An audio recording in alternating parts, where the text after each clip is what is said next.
Look at our culture right now, guys. What is one of the biggest lies that you'll hear repeated over and over again? Stop pushing your ideas on others. You do your thing, I'll do mine. How dare you have the audacity to assume that you have something good to give to me? Do you think that you're better than me?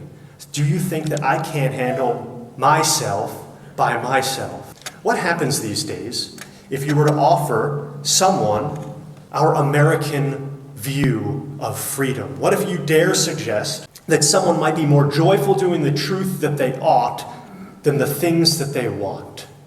Well, then you're a bigot, right? You're labeled a bigot. What happens if you try to share your Catholic faith with someone these days? What if you dare suggest that someone might be more joyful embracing the truth and the freedom of Jesus than the lies of our culture? Well, that's even worse.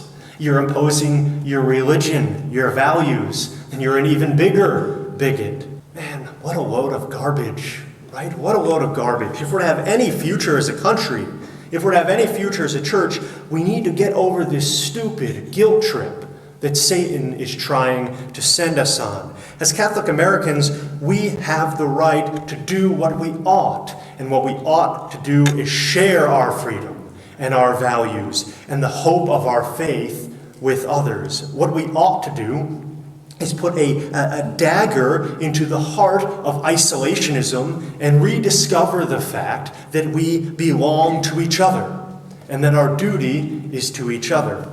All men deserve freedom. All men deserve to know truth and to operate in truth. All men deserve to know and to have hope in the fact that God loves them, God died for them, and offers them salvation. That's our strength as Catholic American men. And you know what? It's great to share American freedom, but to share our Catholicism, that hits even deeper, right? Our faith builds on our freedom. There's the freedom that comes from the right to do what we ought. There's a freedom that comes from sharing what is true and good.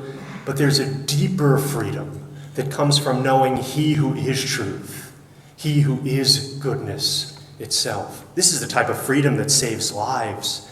This is the type of freedom that unites men in faith and hope. This is the type of freedom that not only ought to be shared, but needs to be shared. We're at too precarious a place in the life of our nation and our world right now not to share this. People need to know Jesus. They need to know the truth of their worth.